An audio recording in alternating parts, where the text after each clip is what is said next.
হারিয়া সকাল সকাল শুধু ঘুম থেকে উঠেই ছিল, তখনই কেউ জোরে জোরে ওর ঘরের দরজা পেটালো। হারিয়া তৎক্ষণাৎই দরজা খুলল। সামনে হারিয়ার বন্ধু বালিয়া দাঁড়িয়েছিল। এই যে হরিয়া ভাই, এখনো ঘুমাচ্ছ নাকি? আরে কাজে যাবে না নাকি আজকে? হ্যাঁ, আরে একটুখানি এখানে দাঁড়া হরিয়া, আমি এক্ষুনি আসছি। হারিয়া ঘরের ভেতরে চলে গেল।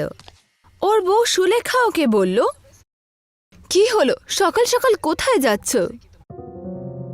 এমন ভাবে বলছো জানো তুমি কিছুই জানো না। আরে গিন্নি, আমি কাজে যাচ্ছি, আর কোথায় যাবা? হ্যাঁ হ্যাঁ, আমি জানি যে তুমি একজন বাস ড্রাইভার আর বালিয়া বাসের কন্ডাক্টর, কিন্তু এখন তো শুধু সকালে 7টা বাজে। আরে তুমি তো জানোই গিন্নি, আজকালকার স্কুলের লোকেদের তো কোনো ভরসাই নেই, বুঝলে? কখন সকাল 9টার সময় টাইম রেখে দেয়, আবার কখনো সকাল 7টার সময় রাখে। এইটুকু বলেই হারিয়া বালিয়ার সাথে চলে গেল। আসলে হারিয়া প্রতাপের বাস চালাতো, আর বলিয়া ওর বাসের কন্ডাক্টর ছিল। প্রতাপের একটা বড় ট্রাভেল এজেন্সি ছিল। কিছুক্ষণেই হারিয়া প্রতাপের ঘরের সামনে দাঁড়িয়ে থাকা বাসে বসে কন্ডাক্টরকে বলল, আরে মালিককে আমি অনেকবার বলেছি যে বাসের টায়ার একেবারে ক্ষয়ে গেছে, কিন্তু মালিক আমার কথা শুনলে তবে তো যত সব। আরে ওনাকে কথা বলে কোনো লাভ হবে না, বুঝতে পেরেছো? আরে কতবার তো আমি নিজেও বলেছি, বুঝেছো? আরে আজকে বিকেলে আমি আবার একবার কথা বলবে না হয়? হারিয়া স্কুলের বাচ্চাকে ঘরে ছেড়ে সন্ধেবেলায় বলিয়ার সাথে প্রতাপের অফিসে চলে গেল। কি হয়েছে হরিয়া? এখনো তো মাসও শেষ হয়নি তোমার। প্রতিবারের মতন আবার পয়সা চাইছিলে নাকি? আরে না না মালিক, আমি আপনার সাথে কথা বলতে এসেছি। বাসের অবস্থাটা খুবই খারাপ হয়ে গেছে, তো একবার সার্ভিস করিয়ে দিলে বাসটা ভালো হয়। হরি একদম ঠিক কথাই বলছে বাবু। বাসের টায়ার একেবারে ক্ষয়ে গেছে, আর ব্রেকটাও ভালো কাজ করে না আজকাল। আমি ভাবছি যে বাচ্চাগুলোর সাথে আবার কোনো রকম দুর্ঘটনা না ঘটে যায়। এই তোমরা গরিব মানুষেরা সত্যি মূর্খ হও, সেই জন্য সবসময় আজে বাজে কথা ভাবো। আরে যদি মনে তোমাদের এরকম আশঙ্কাই থাকে, আর যদি দুর্ঘটনা ঘটেও যায়, এটা আমি কি করতে পারি বলো? হরিয়া, শুধু তুমি এখানে নালিশ নিয়েই তো আসো, তাই না? আর কোনো বাস বা কন্ডাক্টর তো আমার বাস বা আমাকে নিয়ে নালিশ জানায় না। মালিক, ওরা আপনাকে ভয় পায় তো? আর তুমি আমাকে ভয় পাও না? না না, সেরকম ব্যাপার নয় মালিক। আমার কথা মন দিয়ে শোনো হরিয়া, কালকে তোমার বাচ্চার অ্যাডমিশন হবে কিন্তু, হ্যাঁ? আর ওর ফিস কিন্তু আমি জমা করে দিচ্ছি। তাই বেশি আজে বাজে কথা বলো না তুমি, ঠিক আছে? নাহলে কাজ থেকে বের করে দেব। তারপর বাচ্চাগুলোকে বাড়িতে ঢুকিয়ে রেখে দিও। হ্যাঁ। হারিয়া মুখ উদাস করে বালিয়ার সাথে সেখান থেকে চলে গেল। রাতে ঘরে নিজের বউকে সব ঘটনা বলল। আরে মালিককে আমি কতবার বলেছি, কিন্তু মালিক আমার কথা মন দিয়ে শুনলে তো? এটা তো খুবই চিন্তার বিষয়। কাল থেকে আমাদের মুন্না গোল্ডিও স্কুলে যাবে, আমাদের কি পাঠানো উচিত? আরে তুমিও পাগল হলে নাকি? হ্যাঁ, আরে কেন পাঠাবো না বলো তো? আর আমি নিজে একজন ড্রাইভার, তোমায় কোনো কথা বলাটাও একেবারে বেকার। শুধু শুধু চিন্তা করতে থাকো তুমি, ধুর। পরের দিন হারিয়া নিজের ছেলে গোল্ডির সাথে বালিয়ার সাথে বাসে চড়ে গেল, আর সব বাচ্চাদের তাদের ঘর থেকে স্কুলের দিকে এগিয়ে গেল। কিছু দূরই এগিয়েছিল যে হঠাৎ বাসের ব্রেক ফেল হয়ে গেল। স্কুলের বাচ্চারা খুব বাজেভাবে আহত হয়েছিল, আর বিশেষ করে হারিয়ার ছেলে গোল্ডির। হারিয়া নিজের ছেলে গোল্ডিকে হাসপাতালে নিয়ে গেল। ডাক্তার বাবু, আমার ছেলের প্রাণ রক্ষা করুন, আমার একমাত্র ছেলে। হারিয়া নিজের ছেলের দিকে তাকিয়ে বলে, আই এম সরি, আপনার ছেলে আর এই পৃথিবীতে বেঁচে নেই। এটা শুনে হারিয়া ফুপিয়ে ফুপিয়ে কাঁদতে লাগলো। পরের দিন হারিয়া নিজের ছেলের দেহ দাহ করলো, আর ঘরে এসে নিজের বউকে বলল, তোমার কথা শুনে নেওয়া উচিত ছিল আমার। এতে তোমার কোনো দোষ নেই। আমি জানি আসল দোষটা কার। যদি দোষ কারুর হয়ে থাকে সেটা হলো মালিকের। আমি ওনার বিরুদ্ধে পুলিশের কাছে গিয়ে নালিশ জানাবো। হ্যাঁ। হারিয়া ওই দিনই নিজের বউকে নিয়ে পুলিশ স্টেশনে চলে গেল। থানাদার বাবু, মালিক যদি বাসের সার্ভিসিং করিয়ে দিত না, তাহলে এই অবস্থা হতো না। দেখো, এই ব্যাপারে আমি তদন্ত করেছি ঠিকই, আর এই বাসটা প্রতাপ নামে নয়, বরং অন্য কারো নামে রয়েছে। সেই জন্য প্রতাপের বিরুদ্ধে আমি কোনো অ্যাকশন নিতে পারবো না। হারিয়া নিরাশ হয়ে নিজের ঘরে চলে এলো, কিন্তু ওখানে প্রতাপকে দেখে ও চমকে গেল। হরিয়া, তোর এত সাহস, তুই আমার বিরুদ্ধে পুলিশে গিয়ে নালিশ জানাতে গেছিস? আপনার জন্যই তো আমার ছেলের প্রাণটা চলে গেল। এখন তোর চাকরিটাও যাবে। কাল থেকে তোকে আর কাজে আসতে হবে না, বুঝলি? পরের দিন হরিয়া নিজের বউকে বলল, যেইভাবে আমার ছেলের প্রাণ গেল না, আমি সেইভাবে চাই না আর কারোর প্রাণ যাক। তুমি করতেই বা কি পারবে? আমি একটা বাস কিনবো সুরেখা, আর ওই বাসে এমন ব্যবস্থা আমি করব যাতে তার ব্রেক কখনো ফেলই না হয়, আর না তার কোনো অ্যাক্সিডেন্ট হবে। এরকমটা হতে পারে না। কিন্তু আমি এমনটাই করে দেখাবো। হ্যাঁ, পরের দিন হরিয়া নিজের বাড়ির কাগজপত্র নিয়ে নিজের সাথী বালিয়ার সাথে সেট তুক্কারামের বাড়িতে গিয়ে বলল, আচ্ছা শুনুন না বাবু, আপনি আমার বাড়িটা বাঁধা রেখে দিন, কিন্তু তার বদলে আমাকে কিছু পয়সা দিয়ে দিন।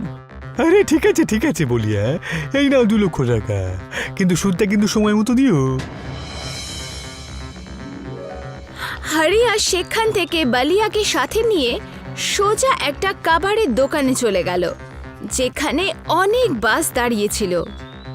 একটা পুরনো বাস লাগবে আমার। ওই যে সামনে একটা ভাঙাচোরা বাস রয়েছে, ওর জন্য 50,000 দিতে হবে। হারিয়া কাবাড়িওয়ালাকে টাকা দিয়ে দিল আর বাস চালাতে চালাতে নিজের বাড়ির সামনে এসে দাঁড়ালো। এটা আমি কি দেখছি রে? তুমি তোমার নিজের বাড়ির কাগজপত্র সব বাধা দিয়ে রেখে এই ভাঙাচোরা গাড়ি কিনে আনলে, কিন্তু কেন? এই বাসটাকে আমি এমন একটা বাস বানাবো যেটা দিয়ে যখন কারোর কোনো অসুবিধা হবে আর কখনো কারোর অ্যাক্সিডেন্ট হবে না। তোমার কথাগুলো শুনে আমার খুব ভালো লাগছে, জানো তো? আমিও মেকানিকের কাজকর্ম জানি, এই কাজে আমি তোমাকে অনেক সাহায্য করব। হারিয়া আর বালিয়া দুজনেই ওই দিন থেকে বাসকে মেরামত করতে শুরু করে দিল। ওরা বাসের মেরামত করতে করতে একদম ক্লান্ত হয়ে গেল। রাতের সময় ওদের চোখ লেগে গেছিল। তখনই একটা বিস্ফোরণে ওদের চোখ খুলে গেল। এই যে হরিয়া ভাই, খুব জোরে একটা বিস্ফোরণ ঘটলো তো। আওয়াজটা তো আমারও ঠিক সেরকমই মনে হচ্ছিল বটে। তখনই হঠাৎ রং বেরঙের আলোর সাথে হারিয়ার বাস খুব সুন্দর বাসে রূপান্তরিত হলো। ওই সুন্দর বাস খুব বড় একটা প্লাস্টিক বোতলের ভেতরে ছিল। তার বাইরে একটা খুব সুন্দর দরজা ছিল। তখনই ওই বাস থেকে একটা আওয়াজ এলো, ড্রাইভার হরিয়া আর কন্ট্রাক্টর বালিয়া, যত তাড়াতাড়ি সম্ভব বাসে উঠে পড়ো। হারিয়া আর বালিয়া দৌড়াতে দৌড়াতে বাসের ভেতরে চলে গেল। বাসের ভেতরে দৃশ্য দেখে হারিয়া আশ্চর্য হয়ে বালিয়াকে বলল, এই বাসের ভেতরটা কিন্তু সত্যিই দারুণ, তাই না বলিয়া? হ্যাঁ হরিয়া, একদম ঠিক বলেছো তুমি। বাইরে থেকে প্লাস্টিকটা এত শক্তপোক্ত যে এই পাহাড়ে যদি বাসটাকে ধাক্কা মারে না, তাহলেও কিছুই হবে না। আর এর ভেতরে যাত্রীদের প্রাণও তো সুরক্ষিত থাকবে। কিন্তু এই চমৎকারটা হলো কি করেও? আরে তাতে আমাদের কি এসে যায় বলো তো? হ্যাঁ, হয়তো ঈশ্বরই আমাদের সাহায্য করছে।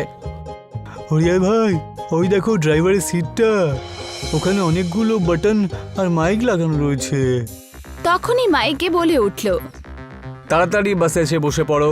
এই বাসটা অটোমেটিক, আর বিশেষ করে বাচ্চাদের জন্য বাস এটা। তোমরা যেখানে বলবে এটা সেখানেই থেমে যাবে। হারিয়া আর বালিয়া নিজের নিজের জায়গায় বসে গেল। ওরা বসতেই বাস চলতে শুরু করলো। বলিয়া, এখন শহরে সব বাচ্চারা সুরক্ষিত, বুঝলি? আর কোনো বাচ্চার আমার বাচ্চার মতন প্রাণ হারাতে হবে না। পরের দিন হারিয়া আর বালিয়া শহরের খুব বড় একটা স্কুলে পৌঁছে গেল। স্কুলের প্রিন্সিপাল প্লাস্টিক বোতলের বাস দেখে চমকে গিয়ে বলল, এটা তো খুবই মজবুত আর আলাদা রকমের বাস। আমার স্কুলের বাচ্চারা আজ থেকে তোমার বাসেই যাবে। ওই দিন থেকে হারিয়া আর বালিয়া শহরের সব বাচ্চাদের নিয়ে আসা আর ছেড়ে দেওয়ার কাজ শুরু করলো। এটা দেখে প্রতাপ বাসের ইউনিয়ন লিডার সম্পদকে বলল, সম্পদ ভাই, আমার বাসে সাধারণ ড্রাইভারের চাকরি করতো বেটা হরিয়া আজকে পুরো শহরের বাচ্চাদেরকে স্কুলে আর বাড়িতে পৌঁছে দিচ্ছে, জানো তো? ঠিক আছে, কালকে আমি হরিয়ার বাসের ইম্পর্টেন্ট বাসটাকে একেবারে ভেঙে চুরে শেষ করে দেবো। হ্যাঁ হ্যাঁ, ব্যাস পুলিশের ব্যাপারটা তুমি কিন্তু সামলে নিও। হ্যাঁ, আরে সে তো আমি সামলে নেব, কিন্তু এই ভালো কাজে আমিও তোমাকে সঙ্গ দেব। আমি খুব ভালো করে জানি হরিয়া ওই প্লাস্টিকের বাসটাকে বাড়ির বাইরেই দাঁড় করিয়ে রাখে। প্রতাপ পরের দিন সম্পদকে সাথে নিয়ে হারিয়ার প্লাস্টিক বটল বাসের ভেতরে চলে গেল। তোমার এত সাহস যে তুমি আমার বাসে উঠেছো? এক্ষুনি নেমে যাও বলছি, না হলে কিন্তু। আরে এই প্লাস্টিকের বোতলের বাসটা যেই চলতে শুরু করে দিল, তুই আমাকে তুই তোকারি করে কথা বলছিস? হ্যাঁ, এবার আমি তোর বাসটাকে এমন ভাঙাচোরা করব না যেটা আর কখনো চলার জন্য ঠিক থাকবে না, বুঝলি? আরে তোমার লজ্জা হওয়া উচিত, জানো? তোমার জন্য আমার ছেলে প্রাণে মারা গেল। আমি তোমায় কতবার বলেছিলাম যে বাসটা সার্ভিসিং করিয়ে নিতে, না হলে কোনো অঘটন ঘটে যেতে পারে, কিন্তু তুমি আমার কথা শোনোনি। হ্যাঁ, শুনিনি তো, কারণ আমি কারুর বেঁচে থাকার মরার ঠেকা তো নিয়ে রাখিনি। আর তুমি তো এই কথাটা পুলিশ স্টেশনে প্রমাণও করতে পারোনি যে ওই বাসটা আমার ছিল।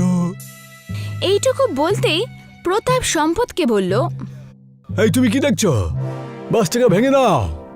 তখনই বাসের ভেতরে মজুদ মাইক থেকে আওয়াজ এলো, বিপদ, এক্ষুনি লাল সুইচটা অন করে দাও। হারিয়া তৎক্ষণাৎ বাসে লাগানো লাল বাটন অন করে দিল। হারিয়ার এটা করতেই হঠাৎ করে প্লাস্টিক বটল বাস খুব দ্রুত চলতে শুরু করলো আর একটা পুলিশ স্টেশনে এসে দাঁড়ালো। পুলিশ স্টেশনের বাইরে ওখানকার থানা ইনচার্জ ইন্সপেক্টর অভিমন্যু কিছু পুলিশ ইন্সপেক্টরের সাথে দাঁড়িয়েছিল। ইন্সপেক্টর বাবু, গ্রেপ্তার করে নিন এই প্রতাপ আর ইউনিয়ন লিডার সম্পদকে। এরা দুজন আমার বাসটাকে ভাঙার জন্য এখানে এসেছিল। না না, মিথ্যে কথা বলছে ইন্সপেক্টর বাবু। ইন্সপেক্টর অভিমন্যু হারিয়ারকে বলল, তোমার নাম তো হরিয়া, তাই না? হ্যাঁ ইন্সপেক্টর বাবু। আমার ছেলে তো তোমার বাসে করে স্কুলে যাওয়া আসা করে। তোমার কাছে কি প্রমাণ আছে যে প্রতাপ বাসটাকে ভাঙার জন্যই ভেতরে ঢুকেছিল? হ্যাঁ, যখন এনার এখানে আমি ড্রাইভারের কাজ করতাম না, তখন এই প্রতাপের জন্যই তো আমার বাচ্চা প্রাণ গিয়েছিল। যদি সঠিক সময়ে বাসে সার্ভিসিং করতো তাহলে ওই দুর্ঘটনা ঘটতোই না। তখনই বাসের ভেতরে থেকে লাগানো স্পিকার থেকে প্রতাপেরই আওয়াজ এলো, আরে আমি কাউকে বাঁচিয়ে রাখার আর মেরে দেওয়ার ঠেকা তো নিয়ে রাখিনি। আর তুমি তো এই ব্যাপারটা পুলিশ স্টেশনে প্রমাণও করতে পারোনি যে ওই বাসটা আমার ছিল। নিজেরই গলা শুনে প্রতাপ ভয় পেয়ে ইন্সপেক্টরকে বলল, আমাকে আদালতে শুধুমাত্র একটা ছোট্ট স্পিকারের সাহায্যে শাস্তি দেওয়া যাবে না ইন্সপেক্টর বাবু। তখনই ওখানে রং বেরঙের কিরণের সাথে হারিয়ারের ছেলে গোল্ডি প্রকট হলো আর ইন্সপেক্টরকে বলল, আমার বাবা ঠিক বলছে, এনার জন্যই আমি সময়ের আগে এই সংসার ছেড়ে চলে গেছি। আমার যাওয়ার পর আমার বাবা একটা কাবার থেকে বাস কিনলো, আর উনি এই বাসটাকে এমনই বাস বানাতে চেয়েছিল যেটা এই সময় উপস্থিত আছে, কিন্তু আমি জানতাম যে উনি এরম করতে পারবে না। এই জন্য আমি ভগবানকে প্রার্থনা করেছিলাম, এই জন্য ভগবান আমাকে এই ধরনের বাস বানানোর জন্য শক্তি দিয়ে দিয়েছিল। এইটুকু বলেই গোল্ডির আত্মা সেখান থেকে অদৃশ্য হয়ে গেল। ইন্সপেক্টর সম্পদ আর প্রতাপকে জেলে পাঠিয়ে দিল।